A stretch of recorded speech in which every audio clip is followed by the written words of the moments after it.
আমাদের হাতে কোনো পয়সা নেই, থালায় কোনো রুটি নেই, কোনো দু রুটি ভাত নেই যে খাবে।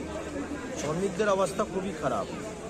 এই জানুয়ারি মাস এখন 12 তারিখ আজকে হয়ে গেল, আমাদের 22 তারিখ থেকে আমাদের নোটিশ ঝুলানো হয়েছে মিলটা বন্ধ। পাশে 22 ডিসেম্বর 2025 থেকে পাশে আমাদের ইংলো ইন্ডিয়া জুট মিল 5 ঘন্টা করে চালু করেছে। আমাদের প্রথমেই আমাদের সব থেকে আগে আমাদের জেজেআই জুট মিল, জগদ্দল জুট মিল বন্ধ হয়েছে। এখনও কোনো নোটিশ দিচ্ছে না কবে খুলবে। শ্রমিকরা আমরা সবাই হয়রান, আমরা খাবো যদি টাকা না, মিল যদি না চলে, টাকা না। আমাদের জানেন তো এখানে তো কোনো আমাদের অন্য কিছু নেই। আমরা যা কাজ করি, যে টাকাটা আনি সেটাই দিয়ে আমরা খাই, সেটাই দিয়ে আমাদের বাচ্চা ছেলেমেয়েরা পড়াশোনা করে, সেটাই দিয়ে আমাদের বাড়িতে যদি কোনো অসুস্থ মানুষ থাকে তার ট্রিটমেন্ট করি। কিন্তু এখন সমস্যা হচ্ছে মিল কবে খুলবে এটাই আমরা জানি না। প্লাকার্ড লাগিয়ে ঝোলানো হয়েছে আপনাদের সব শ্রমিকরা ঝুলিয়ে মিল বন্ধ খাবো।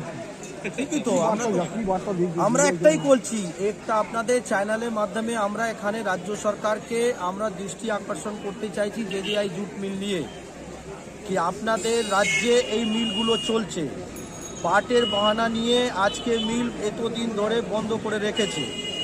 আপনি এই রাজ্য সরকারের দায়িত্ব হয় যে আপনি এই মিলটাকে খোলার জন্যে আমাদের জেলায় পশ্চিমবাংলায় সব মিলিয়ে 19খানা জুট মিল বন্ধ। আমরা রাজ্য সরকার চাইছি অবিলম্বে জুট মিলটাকে খুলে দেন। এখনও 7খানা, আজকালকে একটা ইংলো ইন্ডিয়া আজকে খুলেছে, সেটা নিয়ে 6টা হবে। বন্ধ কটা আছে? 6খানা বন্ধ আছে। কী কী বন্ধ? জেজেআই বন্ধ আছে, এলায়েন্স জুট মিল বন্ধ আছে, নফরচন্দ জুট মিল বন্ধ আছে, কাকিনাড়া বন্ধ আছে। আজকে নফরচন্দ জুট মিল খোলারও আছে, শুনেছি, জানি না খুলেছে কিনা। জেজেআইতে টোটাল কত শ্রমিক আছে? আমাদের প্রায় 3,500 কাছাকাছি হবে। কি করে দিন চালাচ্ছেন? কিছু নেই, আমরা তো ওয়েট করছি, আমরা ইন্তজার করে থাকছি কবে নোটিশ দেবে। আমরা তো কেউ কোথাও যেতেই চাইছে না। আর এই সময় এত শ্রমিক কোথায় কাজ পাবে?